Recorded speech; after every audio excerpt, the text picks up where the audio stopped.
السلام علیکم۔ یہ کچھ چھوٹے چھوٹے سوالات آئے ہوئے ہیں۔ اس میں اہم سوال یہ ہے کہ کیا مسلمان ہونے کی وجہ سے ہم چند دن سزا بھگت کر پھر جنت میں چلے جائیں گے؟ اس کی کیا حقیقت ہے؟ تو آئیے ہم قرآن کی روشنی میں اس کا جائزہ لیتے ہیں، کیونکہ ہمارے چینل قرآنک لیسنس آفیشیل کا واحد مقصد یہی ہے کہ ہم اللہ کی ہدایات کو اردو زبان میں آسان الفاظ میں لوگوں تک پہنچا دیں، تاکہ اللہ کے پیغامات پر عمل کر کے وہ نتائج حاصل کیا جا سکے جو اللہ دینا چاہتا ہے۔ تو پہلے آپ کے سامنے روایتی مروجہ ترجمہ پیش کروں گا، اور پھر اس کے بعد اس کی حقیقی فہم تک پہنچنے میں جو تفصیلات آئیں گی اسی میں آپ کے سوالات کے جوابات بھی مل جائیں گے۔ تو آج کے درس کے لیے جن آیتوں کا انتخاب کیا گیا وہ سورہ البقرہ اور اس کی آیت نمبر 77 سے لے کر 82 تک، 2 کی 77 to 82۔ کیا وہ نہیں جانتے کہ اللہ جانتا ہے جو وہ چھپاتے ہیں اور جو وہ ظاہر کرتے ہیں؟ گو کہ اس ترجمے میں کوئی ایسی بات نہیں ہے، یہ بھی ٹھیک ہے۔ دیکھیے یہاں بات کیا ہو رہی ہے، اولا یعلمون، کیا اور نہیں وہ جانتے ہیں، ان اللہ، یہ کہ اللہ یعلم، وہ جانتا ہے، ما یسرون، جو وہ چھپاتے ہیں، وما یعلنون، اور جو وہ اعلان کرتے ہیں۔ اور ان میں سے کچھ ان پڑھ ہیں جو کتاب نہیں جانتے سوائے چند آرزوؤں کے، اور وہ صرف گمان سے کام لیتے ہیں۔ اب دیکھیں یہاں کیا بات ہے۔ یقینی سی بات ہے کہ امی ان پڑھ کو نہیں کہا جاتا، یہ بھی ایک یہودی سازش ہے جو اللہ کے رسول کو ان پڑھ جاہل دکھایا ہے، تاکہ وہ یہ ثابت کر سکے کہ قرآن حقیقت میں وہ کتاب ہے ہی نہیں جو دیا گیا، کیونکہ محمد رسول اللہ تو پڑھے لکھے تھے نہیں، لکھنے والے نے جو مرضی لکھ دیا، انہیں کیا پتہ۔ اس لیے ایسی آیتوں کو سمجھنا زیادہ ضروری ہے کہ آپ اللہ کی ہدایت تک پہنچ سکیں بغیر کسی غیر اللہ کے کلام کے شرک کے۔ تو ومنہم، اور ان میں سے، امیون، ماخذ والے، کہا جاتا ماخذ کو، الکتاب، کتاب کا ماخذ، القرى، بستی کا ماخذ۔ اسی طرح ہر جگہ جو کہا جاتا ہے ایک ماخذ کو، جس سے اخذ کیا جائے، جس سے پکڑا جائے۔ تو ان میں سے جو ماخذ والے ہیں، لا یعلمون الکتاب، وہ الکتاب کا علم نہیں رکھتے ہیں، الا، سوائے، امانی، ان کی آرزویں ہیں، وَإِنْهُمْ إِلَّا يَظُنُّونَ، اور یہ کہ وہ صرف گمان کرتے ہیں۔ اب آئیے اگلی آیت۔ سو ان کے لیے خرابی ہے جو وہ کتاب لکھتے ہیں اپنے ہاتھوں سے، پھر کہتے ہیں یہ اللہ کے پاس سے، تاکہ تم اس کے ذریعے حاصل کر لیں تھوڑی سی قیمت۔ سو ان کے لیے خرابی ہے اس سے جو ان کے ہاتھوں نے لکھا، اور ان کے لیے خرابی ہے اس سے جو وہ کماتے ہیں۔ اب دیکھیں یہاں کیا بات ہو رہی ہے۔ فَوَيْلٌ لِّلَّذِينَ، پس خرابی ہے ان لوگوں کے لیے، یکتبون الکتاب، وہ پابند کرواتے ہیں الکتاب کی، یا لکھواتے ہیں الکتاب، بِأَيْدِیہم، اپنے سامنے کو، عید سامنے کو کہا جاتا ہے اور خلف پیچھے کو کہا جاتا ہے، ایدیہم سامنے کو۔ تو خرابی ایسے لوگوں کے لیے وہ جو پابندی کرواتے ہیں الکتاب کی اپنے سامنے کو، ثم یقولون، پھر وہ یہ کہتے ہیں، ھذا من عند اللہ، یہ اللہ کے پاس سے ہے، لیشتروا بہ، حاصل کرنے کے لیے اس کتاب کے ذریعے، ثمنا قلیلا، فائدہ تھوڑا۔ فویل لہم، پس خرابی ہے ان کے لیے، مما کتبت ایدیہم، اس سے جو وہ پابند کرواتے ہیں اپنے سامنے، وویل لہم مما یکسبون، اور خرابی ان کے لیے اس سے جو وہ کماتے ہیں۔ تو یہ بڑی اہم آیت ہے، اس کو عام طور پر ہمارے یہاں مروجہ روایتی مترجم تو پیش کرتے ہی ہیں، قرآن فکر کے افراد بھی یہ دیتے ہیں کہ دیکھیے یہ جو اپنے ہاتھ سے کتاب لکھ کر دے رہے ہیں، یہاں ہاتھ کی بات ہی نہیں ہے۔ اللہ جو صاف لفظوں میں بتا رہا ہے کہ ایسے لوگوں کے لیے خرابی ہے جو الکتاب کی پابندی کرواتے ہیں اپنے سامنے کو، سامنے ہے تو کہتے ہیں کہ دیکھو یہ ہے، لیکن جیسے ہی الگ ہوتے ہیں پھر وہ اپنے انہی خرافات میں لگ جاتے ہیں، اپنے باپ دادا کے عمل پر چل رہے ہوتے ہیں، اپنے ماخذ پر چل رہے ہوتے ہیں، اپنے مسلک پر چل رہے ہوتے ہیں، جو کچھ بھی ان کا موجود ہے، اور وہ یہ کہتے ہیں کہ یہ اللہ کے پاس سے ہے۔ جب سامنے ہوتے ہیں الکتاب کی پابندی کرواتے ہیں اپنے سامنے، تو اس وقت وہ کہتے ہیں اللہ کے پاس سے، اور وہ صرف کس لیے کہ وہ اس کتاب کے ذریعے تھوڑا فائدہ حاصل کرنے کے لیے ہوں۔ پھر اللہ بتا رہا ہے کہ ان کے لیے خرابی ہے وہ جو اپنے سامنے تو پابندی کرواتے ہیں، اور خرابی ان کے لیے اس سے جو وہ کماتے ہیں، یعنی سامنے پابندی کروا رہے ہیں اور پھر نہیں کرتے ہیں، تو یہ چیزیں بھی غلط ہیں کہ صرف سامنے پابندی کروا رہے ہیں۔ اللہ کے احکامات کی پابندی ہمہ وقت ہونی چاہیے۔ تو اس سے اب جو وہ کما رہے ہیں اس پابندی کرانے کی وجہ سے، جو اپنے آپ کو اچھا دکھا کر پیش کر کے اس کی وجہ سے جو لوگ وہ کما رہے ہیں، ان کے لیے خرابی ہے۔ اس کے بعد دیکھیے آگے، اور انہوں نے کہا کہ ہمیں آگ ہرگز نہ چھوئے گی گنتی کے چند دن کے سوا۔ کہہ دو کیا تم نے اللہ کے پاس سے کوئی وعدہ لیا ہے کہ اللہ ہرگز اپنے وعدے کے خلاف نہیں کرے گا؟ کیا تم اللہ پر وہ کہتے ہو جو تم نہیں جانتے؟ اب دیکھیے یہ ایک بڑی اہم آیت ہے، کیونکہ یہاں سے لوگ کہتے ہیں کہ بس کیونکہ ہم مسلمان، ہم نے کلمہ پڑھ رکھا ہے، لہذا چند دن ہمیں آگ چھوئے گی، چند دن جہنم میں سزا بھگت لیں گے، پھر بالآخر جنت تو ہماری میراث ہے، ہمیں جنت میں آنا ہی آنا ہے کیونکہ ہم نے کلمہ پڑھ رکھا ہے۔ تو یہ ان کی باتیں بھی یہاں بڑی صاف ہیں۔ تو یہاں جو کچھ اللہ کہہ رہا ہے اس کو اچھی طرح سے سمجھیں۔ وقالو، اور انہوں نے کہا، لن تمسنا النار، ہرگز ہم داخل ہو کر جلنا حاصل نہیں کریں گے، الا ایاما معدودات، سوائے چند محدود دورانیے کے۔ قل اتخذتم عند اللہ عہدا، کہو کیا تم نے پکڑا ہے اللہ کے پاس کوئی معاہدہ، کوئی ذمہ داری؟ فلن یخلف اللہ عہدہ، بس ہرگز اللہ اس کے اپنی ذمہ داری کے خلاف نہیں کرے گا۔ ام تقولون، یا تم کہہ رہے ہو، علی اللہ، اللہ پر ما لا تعلمون، جو تم جانتے نہیں ہو۔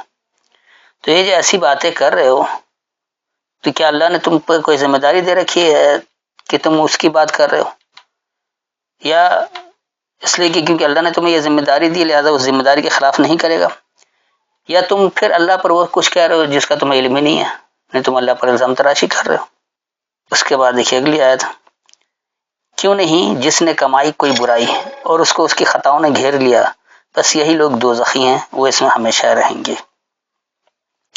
بلا، کیوں نہیں، من کا سبا، جو کوئی کمایا، سیئاتن، کوئی برائی، وہ احاطت بہی، اور احاطہ کر لیا اس کتاب کے ذریعے، خطیات ہو، اپنی خطاؤں کا، فاولئک اصحاب النار، پس یہی لوگ جلنے والے ساتھی ہیں، ہم فیہا خالدون، وہ اس میں ہمیشہ رہیں گے۔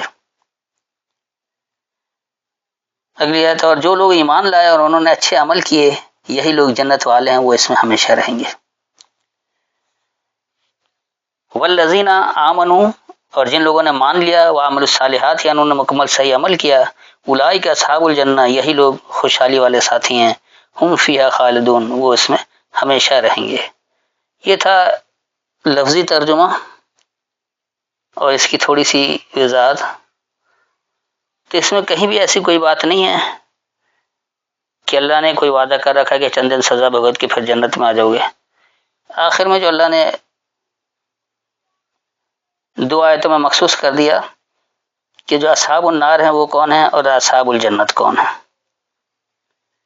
اس میں یہ کہیں نہیں کہا کہ چند دنوں کے لیے اصحاب النار رہے گا پھر جنت میں چلے جاؤ گے، یا جنت میں رہتے ہوئے پھر واپس آ جاؤ گے، ایسی کوئی بات نہیں ہے، کوئی تیسرا آپشن ہے ہی نہیں۔ تو جو لوگ اللہ کی ہدایات کو قرآن کی آیات کی روشنی میں سمجھتے ہیں وہ ایسے خرافات سے دور رہتے ہیں، لیکن جن لوگوں نے قرآن کو سمجھنے کے لیے روایتوں کا پابند کیا ہے، چاہے سنت کے نام پر، حدیث کے نام پر، اماموں کے اقوال کے نام پر، فقہ کے نام پر، مسلک کے نام پر، وہی لوگ ایسی باتیں کرتے ہیں جس کا کوئی ثبوت قرآنی آیت نہیں دیتی۔ تو بہرحال آج کے سبق میں جو کچھ ہوا میں اس کو مختصراً خلاصہ پیش کر دے رہا ہوں تاکہ بات اچھی طرح سے سمجھ میں آ جائے۔ سب سے پہلے تو اللہ یہ بتا دے رہا ہے کہ کیا تمہیں یہ علم نہیں ہے کہ اللہ جانتا ہے جو تم چھپاتے ہو، جو تم اعلان کرتے ہو، یعنی اللہ سے کچھ بھی پوشیدہ نہیں ہے۔ آپ چاہے چھپا کر کوئی کام کریں، اعلانیہ کریں، اللہ کو سب علم ہے۔ آپ کتنی خفیہ طور پر کوئی کام کر لیں یا علی اعلان کریں، اللہ سب جانتا ہے، اللہ سے کچھ بھی پوشیدہ نہیں ہے اور نہ اللہ سے پوشیدہ رہ سکتا ہے۔ آپ نے جو کچھ سوچ لیا اللہ کو اس کا بھی علم ہو گیا، جب تک آپ نے نہیں سوچا اللہ نے آپ کو آزاد کر رکھا ہے، لہٰذا اس کو اللہ کو نہیں پتا کہ آپ کیا سوچیں گے کیا کریں گے، وہ تو اللہ نے بتا دیا کہ صحیح سوچو گے صحیح عمل کرو گے اس کے نتائج کیا ہیں، اور غلط سوچو گے غلط عمل کرو گے اس کا نتیجہ کیا ہے۔ اب آپ نے صحیح سوچا غلط سوچا، یہ فیصلہ تو اس وقت ہوگا جب آپ سوچ چکے ہوں گے۔ یہ اللہ پہلے سے نہیں جانتا کہ تم غلط ہی سوچو گے اور تم صحیح سوچو، اگر ایسا پہلے سے ہوتا تو پھر اللہ کو حساب کتاب رکھنے کی قطعی ضرورت نہیں تھی۔ یہ صرف اللہ پر ایک الزام تراشی ہوتی، اللہ ایسے ہی جنت جہنم میں ڈال دیتے جس کو ڈالنا تھا۔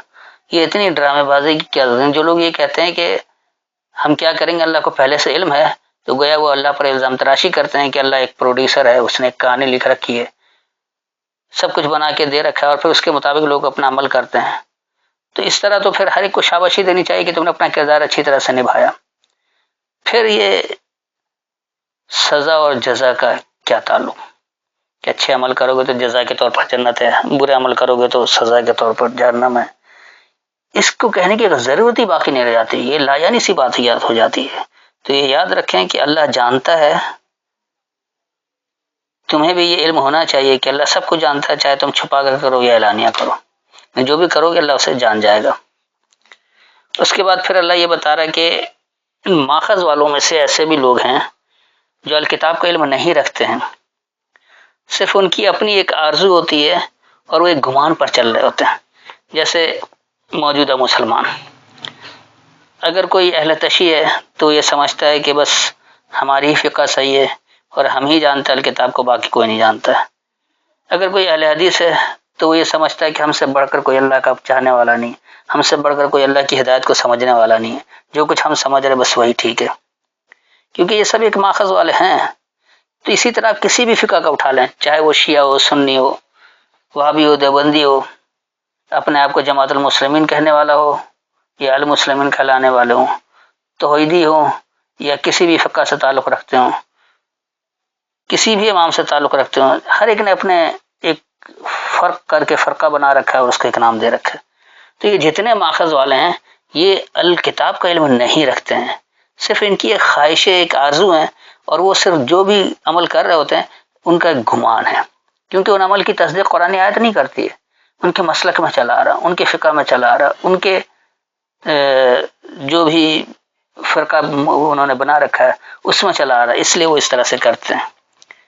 اس کے بعد پھر اللہ یہ بھی بتا دے رہا ہے کہ دیکھو ایسے لوگوں کے لیے خرابی ہے جو الکتاب کی پابندی کرواتے ہیں، اپنے سامنے کو سامنے ہو تو پابندی کرواتے ہیں، اور جیسے ہی الگ ہوتے ہیں تو کہاں گئی اللہ کی بات اور کون سی اللہ کی ہدایت کیا ہے وہ سب بھول جاتے ہیں، اور وہ یہ کہتے ہیں کہ سب کچھ اللہ کے پاس سے ہے، کس لیے کہ وہ اس کتاب کے ذریعے تھوڑا فائدہ حاصل کر لیں. تو اللہ یہ بھی بتا دے رہا ہے کہ خرابی ایسے لوگوں کے لیے اس سے جو اپنے سامنے تو پابندی کرواتے ہیں، اپنے سامنے کہتے ہیں کہ ہاں یہ باتیں اللہ کی ہیں، یہ سب کچھ سمجھ میں آ رہا ہے، لیکن وہ اس کے ذریعے دراصل خود کچھ کمانا چاہتے، کچھ حاصل کرنا چاہتے، تو اس لیے خرابی ان کے لیے اس سے جو وہ کما رہے ہیں. تو صرف سامنے پابندی کروانا اور جیسے ہی ہٹ جائے پھر اس کی نافرمانی کرنا یا پھر اس کے ذریعے کچھ کمانا، تو یہ سب کچھ خرابی کو دعوت دیتی ہے. ایسے لوگ اس خرابی سے بچ نہیں سکتے. اس کے بعد جو اہم بات آتی ہے کہ ایسے لوگ یہ کہتے ہیں کہ ہم اگر جلنے میں جائیں گے، ہم اگر جہنم میں جا رہے ہیں تو وہ ٹھیک ہے، ہم نے اس میں داخل ہو کر حاصل کر لیا، نہیں ہم اپنی سزا بھگت لیں گے، اس کے بعد تو ہم جنت میں ہی چلے جائیں گے، وہ تو کچھ دورانیہ رہنا پڑے گا، نہیں ایام معدودات، محدود دورانیہ، جتنی ہم نے جرم کیے ہیں یا جو ہماری غلطی ہے اس کی سزا ہمیں مل جائے گی، ہم آگ میں جل لیں گے، اس کے بعد پھر ہم جنت کی طرف چلے جائیں گے. تو ایسا ہرگز نہیں، یہ جو کہہ رہے کہ ہرگز ہم داخل ہو کر جلنا حاصل نہیں کریں گے، صرف محدود دورانیہ. تو اللہ ان سے کہہ رہا ہے کہ کیا اللہ نے تمہیں کوئی ذمہ داری دی ہے ایسا کہ چند دن اس کے بھگت لیں پھر یہاں سے ان کو نکال کے وہاں کر دینا؟ کہ اللہ کے یہاں کوئی ایسا جیل خانہ ہے کہ اپنی سزا کے مطابق مدت جیل میں رہ گئے پھر اس کے بعد باہر آ گئے؟ تو اللہ نے ایسی کوئی ذمہ داری دی ہے، اللہ نے تم سے ایسا کوئی وعدہ پکڑا ہے کہ ہرگز اللہ اپنے ذمہ داری کے خلاف نہیں کرے گا، اپنے وعدے کے خلاف نہیں کرے گا. اللہ نے تو ایسی کوئی بات نہیں دی، نہ اللہ نے ایسی کوئی ذمہ داری ڈالی ہے کہ تم نے جتنا جرم کیا اس کی سزا بھگت لو اور پھر اس کے بعد تم جنت میں چلے جاؤ گے. ایسا کہیں بھی ہے ہی نہیں. تو یہ باتیں کیوں آ رہی ہیں؟ اللہ نے نہ ایسی کوئی تمہیں ذمہ داری دی ہے کہ اللہ اپنے ذمہ داری کے خلاف نہیں کرے گا. اللہ نے جو ذمہ داری دی اس کے خلاف اللہ کیسے کر سکتا ہے؟ یا پھر یہی ہے کہ جو کچھ تم کہہ رہے ہو اللہ پر تم جانتے ہی نہیں، تمہیں خود علم نہیں تم اللہ پر کیا کہہ رہے ہو. تم اللہ پر ایک الزام تراشی کر رہے ہو، بہتان تراشی کر رہے ہو، تم جھوٹ بول رہے ہو لوگوں سے اپنے مفادات حاصل کرنے کے لیے. اللہ نے جو کہا ہی نہیں، تمہیں خود نہیں پتا کہ اللہ نے کیا کہا ہے، اور تم وہ باتیں اللہ پر کہہ رہے ہو جس کی تمہارے پاس کوئی دلیل بھی نہیں ہے، کوئی تصدیق بھی نہیں کہ اللہ نے کہیں قرآن میں کہا ہے ایسا کہ کچھ دن آگ میں جل کر کچھ دورانیہ جل کر پھر اس کے بعد باہر آ جاؤ گے، پھر جنت میں چلے جاؤ گے؟ ایسا کہاں ہے؟ یہ سب کچھ ایک دلی خواہش تو آپ کی ہو سکتی ہے کہ میرا فقہ والا ہے، میرا ہم خیال ہے، میرے مسلک والا ہے، کیونکہ ہم حدیثوں کو ماننے والے ہیں، کیونکہ ہم سنت کے ماننے والے ہیں، اس لیے ہم تو نکل ہی آئیں گے۔ ایسا ہرگز نہیں ہے، کیونکہ اللہ نے جو ہدایت کی کتاب دی ہے وہ صرف قرآن ہے، اور اللہ کا جو موازنہ ہوگا، جو اللہ آپ کے کردار کا موازنہ کرے گا، آپ کے اعمال کا موازنہ کرے گا، وہ اس کتاب کی روشنی میں کرے گا۔ تو اس سے جس کا موازنہ ہلکا ہوگا وہ جہنم کی طرف جائے گا، اور جس کا موازنہ اس سے بھاری ہوگا کہ واقعی وہ اس کی طرف زیادہ سے زیادہ اس نے عمل کیا ہے، وہ جنت میں چلا جائے گا۔ تو اللہ کے یہاں کوئی تیسرا راستہ نہیں ہے کہ چند دن سزا بھگتو گے پھر ادھر آ جاؤ گے، چند دن تمہیں اچھی جزا مل جائے گی پھر ادھر چلے جاؤ گے۔ ایسا ہرگز نہیں ہے، کوئی تیسرا آپشن نہیں ہے۔ اللہ نے دو ہی راستے بتائے ہیں، یا جنت یا جہنم، یا فرما برداری یا نافرمانی۔ اب کچھ لوگ فرما برداری بھی کرتے ہیں اور نافرمانی بھی کرتے ہیں، تو اس کے لیے اللہ نے موازنہ بتا دیا کہ ہم تو اس کتاب سے موازنہ کریں گے۔ یہ جو خاص وزن جو اللہ نے ہدایت کی صورت میں، الکتاب کی صورت میں، قرآن کی صورت میں آپ کو ہدایت نامہ دیا ہے، اس سے آپ کا موازنہ کیا جائے گا۔ تو جس کا عمل اس کے موازنے میں ہلکا ہوگا وہ جہنم میں جائے گا، اور جس کا بھاری ہوگا وہ جنت میں جائے گا۔ تو ایسا ہے ہی نہیں کہ اللہ نے کوئی ایسی ذمہ داری لی ہے، کوئی ایسا عہدہ دیا ہے کہ اس کے خلاف ہرگز نہیں کرے گا، کہ اس نے جو کہہ دیا ہے وہ ایسا ہی ہوگا۔ ایسا کچھ بھی نہیں ہے۔ اور یہ سب کچھ یہ کہنے والے ان کو پتہ ہے کہ اللہ نے ایسا نہیں کہا ہے، انہیں علم بھی ہے، لیکن وہ جان بوجھ کر اللہ پر الزام تراشی کرتے ہیں۔ اس کے بعد پھر اللہ کہہ رہا ہے کہ کیوں نہیں، جس نے کوئی برائی کمایا ہے اور احاطہ کر لیا گیا اس کتاب کے ذریعے اس کی خطاؤں کا، تو یہی لوگ جلنے والے ساتھی۔ اب اللہ نے اصحاب النار کی کیفیت کھول کر بیان کر دی کہ کون لوگ، یعنی ایسے لوگ جو کوئی برائی کماتے ہیں اور اس کتاب کے ذریعے اس کا احاطہ بھی کر لیا گیا ان کی غلطیوں کا، کہ اللہ نے حکم نہیں کیا۔ مثال کے طور پر اللہ نے کہا اقیم الصلاۃ، آپ نے اس کو اقرأ الصلاۃ بنا دیا۔ تو یہ ایک ایسی برائی ہے کہ کتاب کے ذریعے اس کا احاطہ ہو سکتا ہے، اور یہ آپ کی غلطیوں کا آپ کو احساس بھی ہوگا اگر آپ قرآن آیت کی روشنی میں صلاۃ کا جائزہ لیں گے۔ لیکن کیونکہ آپ ایسا نہیں کر رہے ہیں، آپ سمجھ رہے کہ آپ بڑا اچھا عمل کر رہے ہیں، تو یہ آپ کی خام خیالی تو ہو سکتی ہے، لیکن اس کتاب کے ذریعے آپ کی یہ خطا پکڑ میں آ گئی ہے۔ تو یہی لوگ جلنے والے ساتھی ہیں۔ یہ میں نے مثال کے طور پر ایک بتایا، تو آپ کوئی سا بھی عمل لے لیں، آپ زکوٰۃ لے لیں، کیا 2.5% اللہ نے کہیں بتایا کہ یہاں سے نکالو اس طرح سے کرو؟ وہ بھی نہیں ہے۔ اسی طرح حج پہ کہیں جانا، یہ بھی نہیں ہے۔ بھوکے پیاسے رہنا صوم کے نام پر، یہ بھی قرآن آیت اس کی تصدیق نہیں کرتی۔ تو یہ سب کا احاطہ کیا ہوا ہے، قرآن آیتوں نے اس کا احاطہ کر رکھا ہے۔ آپ اسے جان نہیں چھڑا سکتے کہ ہمیں پتہ نہیں تھا، ہم جان نہیں سکے، اللہ نے حکم دے دیا اور علم نہیں دیا، اس کی تفصیل نہیں دی۔ یہ اللہ نہیں کہہ رہا، یہ غیر اللہ کی اتباع کروانے والے لوگ کہتے ہیں کہ اللہ نے حکم دے دیا اور تفصیل نہیں دیا، تفصیل کے لیے مگر اللہ کی کتاب کا سہارا لینا پڑ رہا۔ یہ سراسر اللہ پر الزام تراشی ہے، اور یہی اللہ کے دشمنوں کا کام ہے۔ مشن یہی ہے کہ اللہ کی ہدایت سے دور کر دیا جائے، اس لیے وہ کہتے ہیں کہ اللہ نے حکم دیا اور تفصیل نہیں دی، جبکہ اللہ نے حکم اور تفصیل دونوں دے رکھا ہے۔ تو آپ کوئی بھی غلطی کرتے ہیں، کوئی بھی برائی کرتے ہیں، تو اس کتاب کی آیتوں کے ذریعے اس کا احاطہ کیا ہوا ہے کہ اس کے ذریعے آپ کیا خطا کریں۔ تو دراصل انہی لوگوں کو اللہ کہتا ہے کہ یہ جلنے والے ساتھی، یہ اصحاب النار ہے، اور وہ اس میں ہمیشہ رہیں گے۔ اس کے بعد پھر آگے اللہ کہہ دے رہا ہے کہ جو لوگ ماننے والے ہیں اور وہ مکمل صحیح عمل کرنے والے بھی ہیں، یعنی ماننا صرف شرط نہیں ہے، مان کر مکمل صحیح عمل بھی کرنا ہوگا۔ اگر آپ مانتے ہیں اور عمل نہیں کرتے ہیں تو آپ منافق ہوں گے۔ آپ اللہ کو ماننے کے دعوے دار ہیں، آپ قرآن کو اللہ کی کتاب بھی مانتے ہیں، آپ یہ مانتے ہیں کہ قرآن آخری اور مکمل کتاب ہے، لیکن عملی طور پر جب آپ آتے ہیں تو آپ نہ قرآن کو آخری ہدایت کی کتاب مانتے ہیں، نہ مکمل کتاب ہدایت مانتے ہیں، کیونکہ آپ کہتے ہیں کہ اللہ نے حکم دے دیا تفصیل کے لیے، اگر اللہ کی کتابیں اٹھاؤ۔ تو یہ جو آپ کے قول و فعل کا تضاد ہے، ایک طرف ماننے کا دعویٰ اور دوسری طرف عمل غیر اللہ کی کتاب سے، تو ایسے لوگ جو مانتے ہیں اور عمل نہیں کرتے ہیں ان کا شمار بھی اصحاب النار میں ہو جائے گا۔ جو لوگ مانتے ہیں اور مکمل صحیح عمل کرتے ہیں ان کو اللہ کہتا ہے کہ اولئک اصحاب الجنہ، یہ لوگ ہیں خوشحالی والے ساتھی۔ تو اصحاب الجنہ جو ہیں وہ نہ صرف ماننے کے دعوے دار بلکہ مان کر وہ صحیح عمل بھی کرتے ہیں، اپنے ہر عمل کی تصدیق قرآن آیات سے کرتے ہیں، تو ہم فیہا خالدون، وہ اس میں ہمیشہ رہیں گے۔ تو ایسے لوگ یقینی سی بات ہے جو اصحاب الجنہ ہیں وہ مان کر عمل بھی مکمل پورا کرتے ہیں، تو لہٰذا ان کو اس سے کوئی نہیں ہٹا سکتا، وہ اس میں ہمیشہ ہمیشہ رہیں گے۔ تو یہ دو ہی کیٹیگری ہے، یا تو آپ اصحاب النار میں ہوں گے یا اصحاب الجنہ میں ہوں گے۔ اصحاب النار کی کیفیت یہی ہے کہ وہ قرآن کی آیتوں سے اپنے عمل کی تصدیق نہیں کرتے ہیں، اس کے خلاف کام کر جاتے ہیں، اللہ پر جھوٹ الزام تراشی کر جاتے ہیں کہ اللہ نے ایسا کہہ رکھا ہے، جبکہ اللہ نے کہا ہی نہیں۔ جو ماننے والے ہیں، جو اصحاب الجنہ ہیں، وہ مانتے بھی ہیں اور مکمل صحیح عمل بھی کرتے ہیں، اس لیے وہ ہمیشہ ہمیشہ خوشحالی میں رہیں گے، ہمیشہ جنت میں رہیں گے۔ تو یا تو ہمیشہ کوئی جنت میں جائے یا ہمیشہ کے لیے جہنم میں جائے، کوئی تیسرا راستہ نہیں ہے، اللہ نے کوئی تیسری جگہ نہیں مقرر کر رکھی۔ ہاں، جو لوگ یہ کہتے ہیں کہ اللہ ہمیں چند دن آگ میں داخل کر کے پھر اس کے بعد نکال دے گا، پھر ہم یعنی سزا بھگت کر ہم جنت میں آ جائیں گے، تو ایسے لوگ دراصل اللہ پر الزام تراشی کر رہے ہیں، کیونکہ اللہ نے ایسی کوئی ذمہ داری نہیں دی ہے، نہ اللہ نے ایسا کوئی وعدہ کر رکھا ہے کہ ہرگز اللہ اپنے وعدے کے خلاف نہیں کرے، اپنی ذمہ داری کے خلاف نہیں کرے۔ اگر اللہ نے یہ ذمہ داری دی ہے تو اس ذمہ داری کے خلاف نہیں کرے گا۔ تو یہ لوگ جو اللہ پر جھوٹ الزام تراشی کرتے ہیں، یہ کہتے ہیں کہ اللہ نے ایسا کہا ہے، اور وہ اس بات کو جانتے بھی ہیں۔ تو امید ہے کہ مکمل وضاحت ہو گئی ہوگی اور ہر ایک کو اپنے سوال کا جواب بھی مل گیا ہوگا۔